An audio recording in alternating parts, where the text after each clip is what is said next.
আসসালামু আলাইকুম। সবাইকে স্বাগত জানাচ্ছি আমার দেশ আজকের বিশ্বে। সঙ্গে আছি তামান্না মিনহাজ।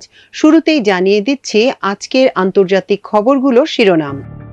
ইসরায়েল যুক্তরাষ্ট্রের আগ্রাসনকে ন্যায্যতা দেওয়ার চেষ্টা করবেন না, ইউরোপকে হুঁশিয়ারি ইরানের। যুদ্ধ বিমান বিধ্বস্ত, মোদির কাছে জবাব চান রাহুল গান্ধী। পরিকল্পিতভাবে গাজায় হাজার হাজার ভবন গুঁড়িয়ে দিচ্ছে ইসরায়েল। জলবায়ু পরিবর্তন, আরও 4,10,00,000 মানুষ পড়তে পারে চরম দারিদ্র্যে।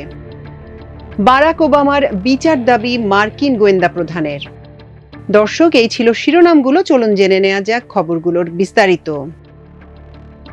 ইউরোপীয় দেশগুলোকে হুঁশিয়ারি করে ইরান বলেছে, ইসরায়েল ও যুক্তরাষ্ট্রের গত মাসের হামলাকে ন্যায্যতা দেওয়ার চেষ্টা করলে তার পরিণতি ভালো হবে না। গত মাসে বিনা উস্কানিতে ইরানের উপর হামলা চালায় ইসরায়েল, তার পরপরই এতে যোগ দেয় যুক্তরাষ্ট্র। ইরানের পররাষ্ট্রমন্ত্রী আব্বাস আরাগচি শনিবার সুইজারল্যান্ডের পররাষ্ট্রমন্ত্রী ইগনাজিও কাসিসের সঙ্গে আলাপকালে এ হুঁশিয়ারি উচ্চারণ করেন। আরাগচি সতর্ক করে বলেন, এই ধরনের পক্ষপাতদুষ্ট আচরণ আন্তর্জাতিক আইনের লঙ্ঘন। তিনি আরো বলেন, এই ধরনের অযাচিত আগ্রাসনকে যুক্তিসঙ্গত করার চেষ্টা করে ইউরোপীয় দেশগুলো পশ্চিম এশিয়ার অঞ্চলকে আরো বেশি নিরাপত্তাহীন করে তুলেছে, যার ছাপ পড়বে পুরো বিশ্বে। ইরান দেশটির বিরুদ্ধে সাম্প্রতিক ইসরায়েলি মার্কিন আগ্রাসনকে সমর্থন করার জন্য কয়েকটি ইউরোপীয় দেশের সমালোচনা করে বলে, আক্রমণের বিষয়ে তাদের অন্যায় অবস্থান আইনহীনতাকে উৎসাহিত করছে। এই অঞ্চলে গত কয়েক দশক ধরেই যুক্তরাষ্ট্রের আগ্রাসনের তীব্রতা বাড়ছে। গত মাসে ইসরায়েল যুক্তরাষ্ট্রের হামলায় ইরানের কয়েকটি পারমাণবিক স্থাপনা ক্ষতিগ্রস্ত হয়। নিহত হয় 935 জন, যার মধ্যে ঊর্ধ্বতন সামরিক কর্মকর্তা, পারমাণবিক বিজ্ঞানী এবং সাধারণ বেসামরিক জনগণ রয়েছে। পাকিস্তানের সঙ্গে যুদ্ধে 5টি যুদ্ধবিমান বিধ্বস্ত হওয়া নিয়ে মার্কিন প্রেসিডেন্ট ডোনাল্ড ট্রাম্পের মন্তব্যের পর আবারও উত্তপ্ত হয়ে উঠেছে ভারতের রাজনৈতিক অঙ্গন। ভারতের প্রধান বিরোধী দল কংগ্রেসের নেতা রাহুল গান্ধী বিষয়টি নিয়ে ট্রাম্পের দাবির ব্যাখ্যা চান প্রধানমন্ত্রী নরেন্দ্র মোদির কাছে। কংগ্রেস চায় প্রধানমন্ত্রীর জাতির উদ্দেশ্যে ভাষণ দিয়ে বিষয়টি স্পষ্ট করা উচিত। সামাজিক মাধ্যম এক্সে দেয়া এক পোস্টে রাহুল লেখেন, মোদিজি, 5টি জেট সম্পর্কে সত্য কি? দেশের জনগণের জানার অধিকার আছে। পাকিস্তানের সঙ্গে সংক্ষিপ্ত কিন্তু তীব্র যুদ্ধে সরকারের মোকাবেলা নিয়ে বিরোধীদের তীব্র সমালোচনার মুখে রাহুল শনিবার এই পোস্ট করেন। রবিবার পাকিস্তানের ইংরেজি দৈনিক ডনে প্রকাশিত এক প্রতিবেদন থেকে জানা গেছে তথ্য। এর আগে শুক্রবার রিপাবলিকান আইন প্রণেতাদের সাথে হোয়াইট হাউসে এক নৈশভোজে ট্রাম্প বলেন, আসলে আকাশ থেকে গুলি করা হচ্ছিল। তিনি মনে করেন 5টি জেট বিমান গুলি করে ভূপাতিত করা হয়েছে। ট্রাম্প কোন পক্ষের কয়টি বিমান ভূপাতিত হয়েছে তা নির্দিষ্ট করে কিছু বলেননি। এ ব্যাপারে বিস্তারিত কিছু জানাননি তিনি। ভারত পাকিস্তান যুদ্ধের পর ট্রাম্প অন্তত 60 বার যুদ্ধবিরতিতে মধ্যস্থতার জন্য নিজের কৃতিত্ব দাবি করেছেন। যুদ্ধ শুরুর পর থেকেই ওয়াশিংটন দুপক্ষের সঙ্গে যোগাযোগ রাখছিল। ওই সময় ট্রাম্প দাবি করেন, বাণিজ্যিক সম্পর্ক ছিন্ন করার হুমকি দিয়ে তিনি দুপক্ষকে যুদ্ধবিরতিতে রাজি করিয়েছিলেন।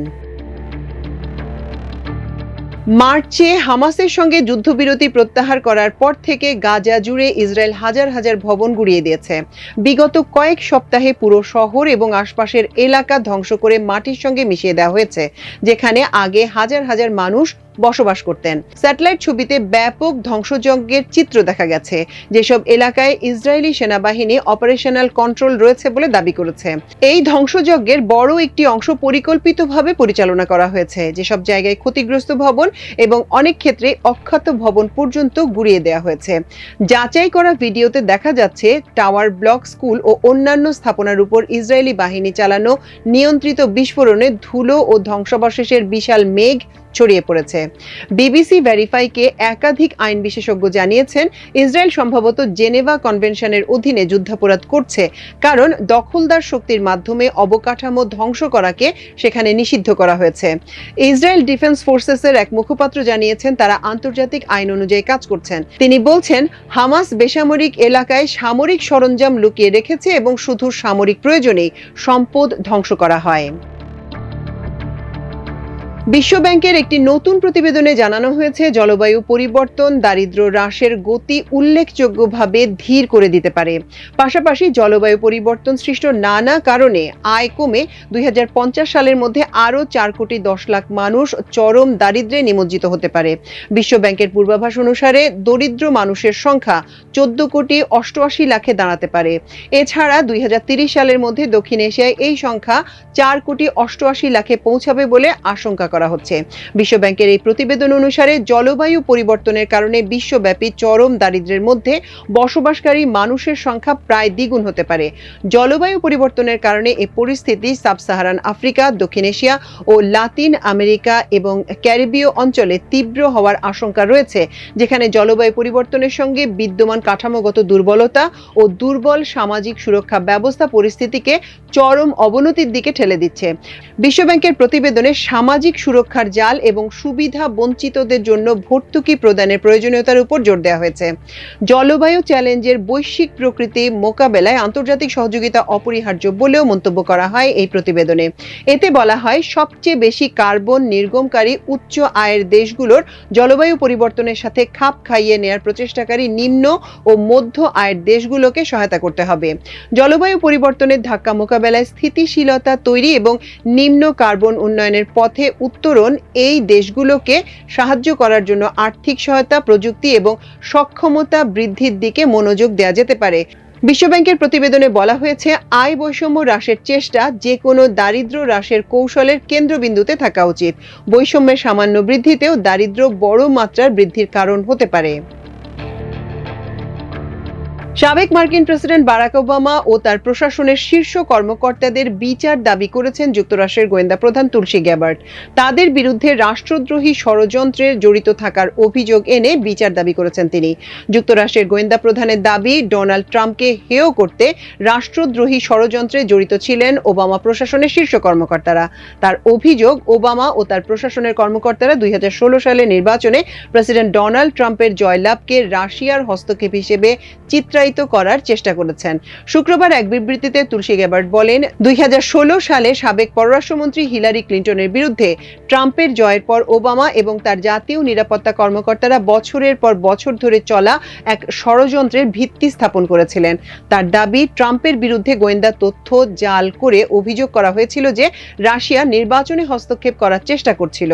গ্যাবার্ড আরও বলেন, যেসব নথি আমরা প্রকাশ করেছি তা স্পষ্ট করে যে 2016 সালে সরকারের শীর্ষ পর্যায়ের কর্মকর্তারা রাষ্ট্রদ্রোহী ষড়যন্ত্র করেছিলেন।